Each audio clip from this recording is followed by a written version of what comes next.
Yeah, I'm Ravina, and in this video, I'll be sharing my writing process, which I use to write poems, stories, blogs.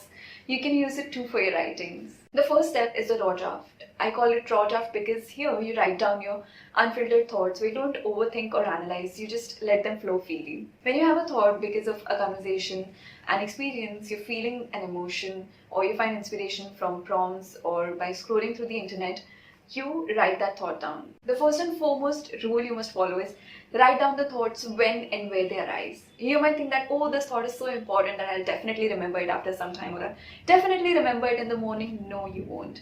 Neither will you feel the same way later on.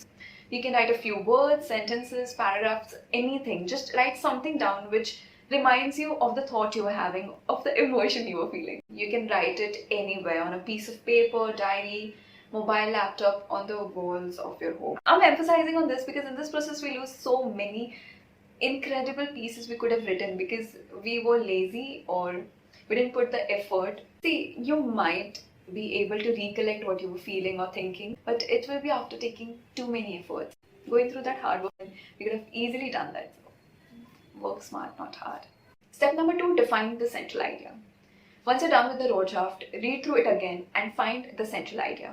Now, what is the central idea? Central idea is what the piece is about. It's important to define your central idea so that you don't stray away from the focus and end up adding unnecessary details. Unnecessary details doesn't mean that those few lines aren't good. They might be, but they don't concern the piece you're writing. For example, you're writing about a fight you had with someone and it rained that day. In the middle of the story, you start writing about your love for rain. And the readers will be like, weren't we just talking about the fight? How did we end up on the rain and did I miss on something? It's said that when you write about everything, you actually end up writing about nothing.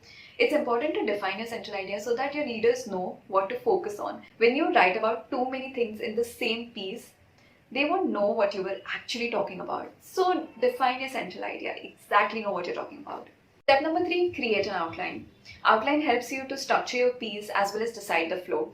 It's important to have an outline so that you know what comes after what and you don't get the events jumbled up. Outline helps you to keep a flow in your piece. When there's a flow, it helps the readers to understand where the piece is originating from and where it's going, what's the starting point, what's the end point, and everything in between, so the reader understands it better.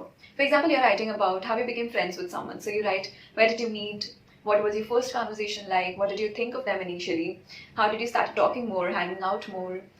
How is your friendship now and how do you want it to be in the future? So the structure over here is past, present and future. Step number 4 is research. If there are any concepts that you don't know or understand, then research about them so that you get the facts right. This is what I do whenever I'm writing about something. I'll type it out in the search engine or on social media, go through pictures, videos, blogs. It gives me more inspiration and a new perspective about things. Get metaphors for the piece, or if there are any views or points I'm missing, so I'm able to include them in my piece.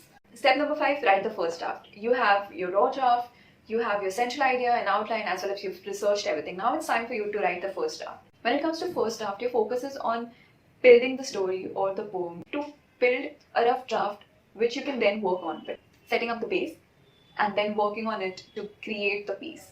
Here, don't focus on the grammar, word choice, sentence structure. Those will come later on in the editing step. But now, it's important for you to just write down the piece itself. Step number 6, edit. Once you're done with the first draft, take a break. It can be a few hours, days, months, whatever suits you. But take a break and come back to the first draft once you've forgotten about it, at least a part of it, so that you can look at it with a fresher perspective. Start editing. Look out for the grammar errors, word choice, sentence structure. If there are any sentences which fit better somewhere else, do that. See what are the things which you can eliminate or the new things you can add. Step number 7, read it aloud and practice. Read it aloud so that you know how it sounds to your own ears. There might be tongue-twistery things in the piece which you might stumble on when you're performing, so it's important to take care of them. The sentence length at some places might be off, you need to fix them. See where the pauses and periods lie. Look at the voice modulation and pace of the piece if you are writing a performance piece. Step number 8, send it to someone or perform. Send it to your friends and ask for their feedback. Ask them what they understood from the piece, what they think the piece is about. You will know if the central idea of the piece is clear or not. Ask them if there are any places they didn't understand or which didn't make any sense.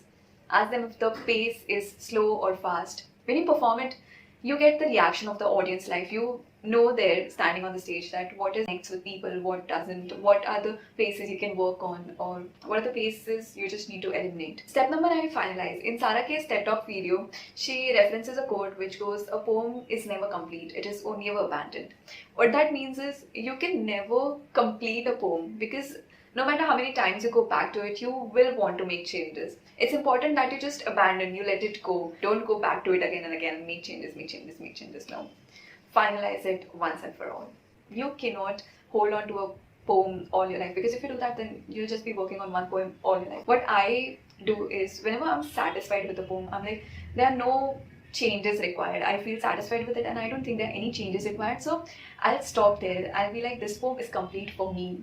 It doesn't matter if it's complete for others or not, it is complete for me, and that's how I'm going to keep it. For all of these points, there are many sub points which I'm going to talk about in the future videos, so hit subscribe. If you want to ask something or share knowledge, so put it down in the comments or you can DM me on my Instagram. I'll be more than happy to talk.